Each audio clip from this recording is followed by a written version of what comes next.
माननीय मनोज तिवारी जी हैं, जो नॉर्थ ईस्ट दिल्ली इसी क्षेत्र से चुनाव लड़ रहे हैं।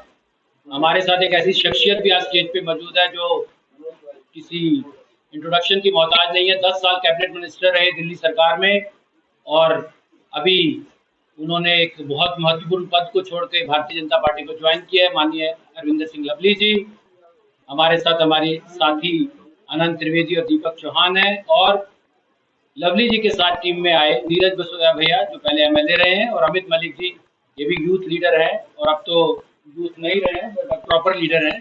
तो मैं माइक चाहूंगा सबसे पहले लवली जी को देना कि वो आपसे वार्तालाप करें और फिर मनोज।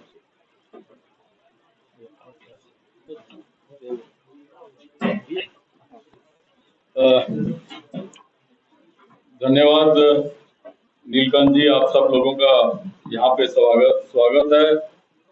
उत्तर पूर्वी जिले से भारतीय जनता पार्टी के प्रत्याशी और मेरे भाई मनोज तिवारी जी,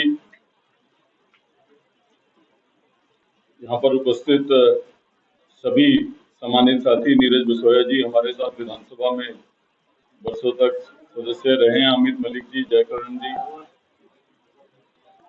आज यहाँ मैं मनोज तिवारी जी के समर्थन में उनका साथ देने के लिए इस प्रेस कॉन्फ्रेंस में उपस्थित हुआ हूं और मैं नॉर्थ ईस्ट के लोगों से ये अपील करने के लिए आया हूं आप लोगों के माध्यम से कि नॉर्थ ईस्ट के लोगों को ये फैसला करना है कि उनको किस तरीके का सांसद चाहिए। एक सांसद वो जिसकी 10 साल की सीनियरिटी होगी, जो हर इलाके को जानता है, इलाके वाले उसको पहचानते हैं। दूसरी तरफ उनके सामने ऐसा प्रत्याशी है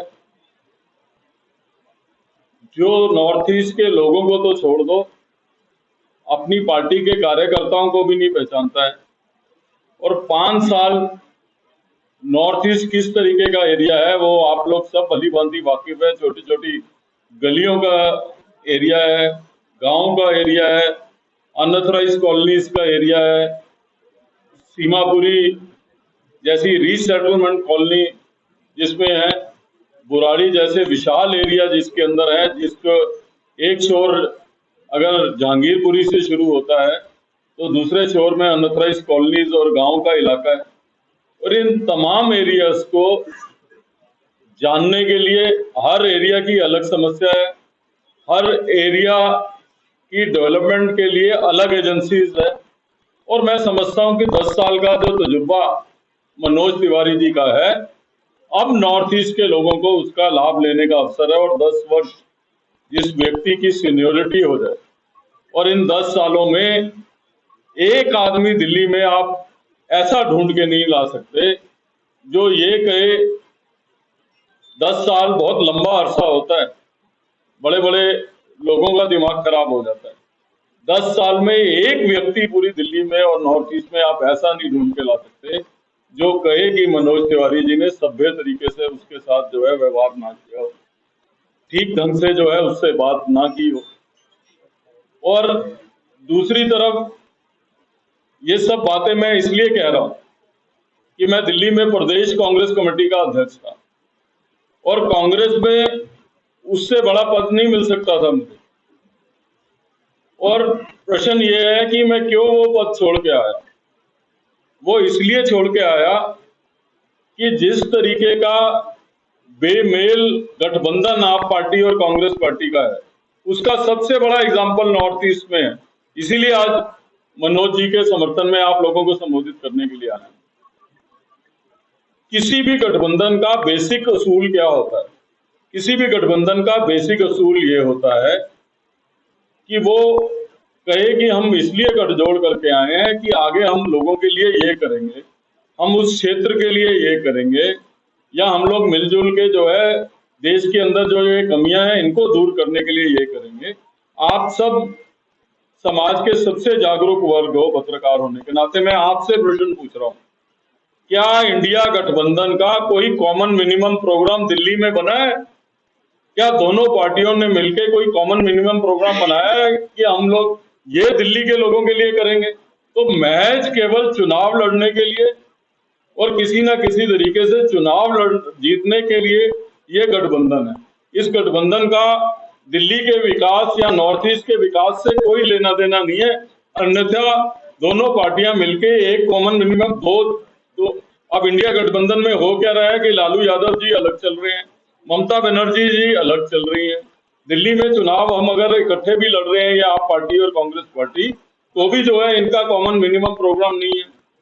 कांग्रेस का वर्कर कांग्रेस के उम्मीदवार पे विश्वास नहीं कर रहा, वो आम पार्टी के कार्यकर्ताओं पे विश्वास ज्यादा कर रहा है कांग्रेस के बनिस्पत। और आप पार्टी वाले कांग्रेस उनको एक मिनट के लिए नहीं सहाती है। और अजीबोगरीब गठबंधन है कि दिल्ली के जो लीडर हैं अभी, वो पंजाब के भी प्रभारी हैं। वो जब पंजाब में कहते हैं तो कहते हैं केजरीवाल चोर है, और दिल्ली में आते हैं तो कहते हैं कि गलत तरीके से गिरफ्तारी होगी। तो ये गठबंधन अपने आप में असमंजस में है। तो मैं नॉर्थ ईस्ट के लोगों से कहना चाहता हूं कि बिना किसी बहकावे में आए हुए और अपना वोट नष्ट मत करिएगा, क्योंकि पैराशूटेड कैंडिडेट है।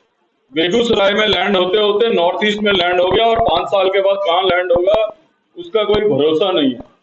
मनोज जी पिछले 10 वर्ष से यहाँ पे हैं, और 10 वर्ष की सीनियोरिटी किसी मेंबर ऑफ पार्लियामेंट की पार्टी में भी सीनियोरिटी होती है।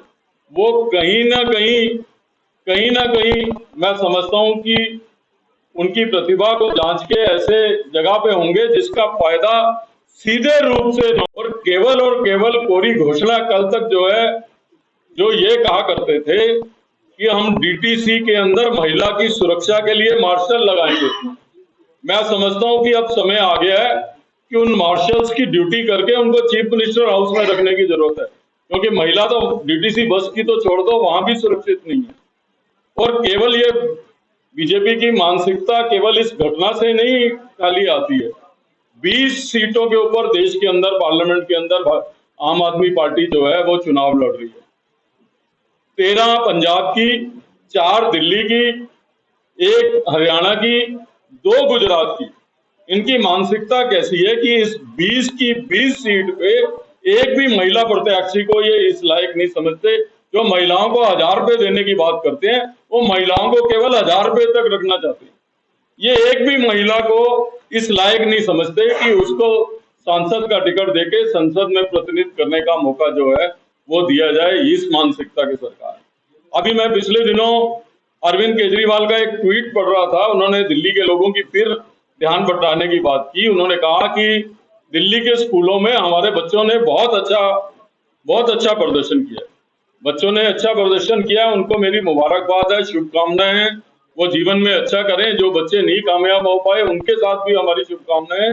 एक टेस्ट में फेल होने से जिंदगी खत्म नहीं होती। लेकिन मैं एक छोटा सा आंकड़ा देके आप लोगों को बताना चाहता हूं कि किस तरीके से ये दिल्ली के लोगों को जो है मिसगाइड कर रहे हैं। उससे अपने आप अंदाजा लग जाएगा कि इनकी झूठ की बोल क्या है। अभी उन्होंने कहा कि 2024 के इस में 10th के अंदर 94% आया। इस बार 10वीं के बोर्ड के अंदर दिल्ली में 1,64,496 बच्चों ने टेस्ट दिया। उसमें से 94% बच्चे जो है, 94% बच्चे पास हुए, जिसकी वाहवाही मुख्यमंत्री जी ने लूटी। मैं उनको याद कराना चाहता हूं कि जो लास्ट साल था दिल्ली में सरकार का, जब से उन्होंने टेक ओवर किया, 2012-13 में 2 लाख बच्चे अपीयर हुए थे 10वीं के टेस्ट के लिए। 2 लाख बच्चे। तो 2013 के मुकाबले आज दिल्ली की आबादी बढ़ी है कि घटी है? 2013 में 2 लाख बच्चे 10वीं के टेस्ट के लिए अपीयर होते हैं। आज 1,64,000 यानी 36,000 बच्चे जो 2012-13 में 10वीं के बोर्डों में बैठे थे, उससे 36,000 बच्चे कम है। तो दिल्ली के स्कूल सक्सेसफुल है कि फेल है कि बढ़ती हुई पॉपुलेशन के बावजूद बच्चे जो है यहाँ कम है? और 2012-13 में 10वीं का पास रिजल्ट मनोज जी 99.45 था। बच्चे कम हो गए हैं, रिजल्ट 5% कम हो गए। तो ये दिल्ली के स्कूलों का हाल है। तो इसलिए कहना चाहता हूं कि इनकी बातों में, इनके कोरे नारों में दिल्ली के लोगों को और नॉर्थ ईस्ट के लोगों को बहकने की जरूरत नहीं है। और मैं इस मंच के माध्यम से तमाम कांग्रेस के वर्कर्स से भी अपील करना चाहता हूं, ये मंच भारतीय जनता पार्टी का जरूर है, कि आप ऐसे उम्मीदवार का साथ मत दीजिए जो आप पे भरोसा नहीं कर रहा। और दिल्ली के लोगों से यह अपील करना चाहता हूं कि कांग्रेस वाले आप पे भरोसा नहीं कर रहे, आप वाले कांग्रेस पे भरोसा नहीं कर रहे, तो कोई कारण नहीं है कि दिल्ली के लोग इनके ऊपर भरोसा करें। और मुझे पूरी उम्मीद है कि मनोज तिवारी जी, ना केवल मनोज तिवारी जी, दिल्ली में 7 सीटें भारतीय जनता पार्टी जीतेगी और मनोज तिवारी जी एक नए रिकॉर्ड के साथ जो है वो नॉर्थ ईस्ट की सीट से जो है जीत के आएंगे। मेरी शुभकामनाएं उनके साथ हैं। बहुत हरविंदर लवली जी ने अपने स्टेटमेंट में खुलासा किया और मैं भी सुन के हैरान हूँ। मुझे ये 20 सीट पे लड़ रहे हैं आम आदमी पार्टी के और कोई भी महिला नहीं, ये मैं अभी अपने चुनाव की आपाधापी में नहीं देख पाया था। हैरान हूँ। बहरहाल चांस देने की बात तो छोड़िए, यहाँ तो महिलाओं की अपने घर में बुलाकर पिटाइयां हो रही। अब तो आम आदमी पार्टी के नेता अरविंद केजरीवाल जी का जो चरित्र है वो मैं हैरान हो गया। 3-4 दिन पहले सड़कों पे प्रोटेस्ट हो रहा था और प्रोटेस्ट हो रहा था जिसने उनके घर के अंदर अरविंद के स्वाति मालीवाल की पिटाई की। हमारे लिए वो एक महिला है, एक दिल्ली की बेटी है, उसके पक्ष में नहीं, जिसने उसको मारा उसके पक्ष में अरविंद केजरीवाल सड़कों पे प्रोटेस्ट कर रहे थे, तब जब उसको पुलिस ने गिरफ्तार किया। अब यहाँ मैं और भी अचरज में हूँ, आश्चर्य में, कि गिरफ्तार तो उनके और भी साथी हुए थे, सत्येंद्र जैन भी हुए थे, मनीष सिसोदिया जी भी हुए थे, संजय सिंह जी भी हुए थे, लेकिन मैंने उन लोगों के लिए अरविंद केजरीवाल को सड़कों में प्रोटेस्ट करते नहीं देखा। ये पता नहीं कौन सा रिश्ता है विभव कुमार से, उनके अपने पीए से, कि उसके लिए ऐसा तिल मिलाए कि अपने कालिक पुते चेहरे से वो प्रोटेस्ट करने आ गए कि विभव को क्यों गिरफ्तार किया। मुझे लगता है ये संदेश दिल्ली के प्रत्येक महिला तक पहुंचना चाहिए कि जो व्यक्ति निर्भया कांड में अपनी एक छवि अच्छी दिखाने की कोशिश कर रहा था, वो मूलतः महिलाओं को पीटने का अधिकार चाहता है। रही बात बेमेल गठबंधन की जो बात कही हमारे लवली भाई साहब ने, ये तो मुझे लगता है कि पूरी दिल्ली के गली गली में इसकी चर्चा है। लेकिन मैं इससे आगे हट करके ये भी महसूस कर रहा हूं, आज आम आदमी पार्टी के जो कार्यकर्ता हैं, जो बड़े बड़े पदों पे लोग बैठे हैं, वो जैसे इस समय भारतीय जनता पार्टी ज्वाइन कर रहे हैं, उससे उनके अंदर जो गुस्सा है अपने नेता के प्रति वो भी दिख रहा है। हमारे लोकसभा के प्रभारी हैं विष्णु मित्तल जी, और आम आदमी पार्टी के लोकसभा, उनकी रोज रोज नई नई साजिशें देखता हूं। अभी से साजिश करने में लगे हैं और ऐसी ऐसी साजिश कि आप हैरान रह जाएंगे। उससे उन सबों का चरित्र पता चलता है। मान लीजिए जैसे मैं रैली लेके चल रहा हूँ, पदयात्रा में हूँ, तो उसी में किसी आदमी को डाल देगा, भाजपा का पटका पहन लेगा और उसका एक आदमी होगा, उसको रिकॉर्ड करते रहेगा। अभी जिंदाबाद में क्या पता चल रहा है, 2 आदमी क्या बतियाते चल रहे हैं, और उसको शूट करके नकारात्मक बातें करके बाद में उसको वायरल करेंगे, पकड़े जाते। तो अगर उनमें इनमें दम है तो भाजपा के किसी नेता को ज्वाइन करा के दिखाओ, कभी दिन में प्रचार करके ही दिखाओ। तो एक तो ये मैं दिल्ली के अपनी लोकसभा के लोगों के समक्ष थ्रू मीडिया लाना चाहता हूं कि ये साजिशों के ही मास्टर है। इनके मन में इनका कभी भी कोई ये प्रोग्राम नहीं आया है कि ये क्या करेंगे। हम अपने तरफ से, जैसा हमने पीछे आप सबसे बताया था कि हमने 10 साल के अपने कार्यकाल में बहुत सारे ऐसे कार्य किए जो हमारे क्षेत्र में पहली बार हुए। रेलवे लाइन थी लेकिन रेलवे स्टेशन। वैद्य बाबूराम वर्मा, 15 सालों का इलाज का भरोसा। हमारे यहाँ आयुर्वेदिक औषधियों के द्वारा सभी बीमारियों का सुविधाजनक इलाज किया जाता है, जैसे खांसी, सांस, दमा, बुखार, टाइफाइड, मलेरिया, पीलिया, बवासीर, शुगर, हेपेटाइटिस, खूनी बवासीर, पिरमे, श्वपनदोष, लघु शंका आदि का इलाज आयुर्वेदिक पद्धति द्वारा किया जाता है।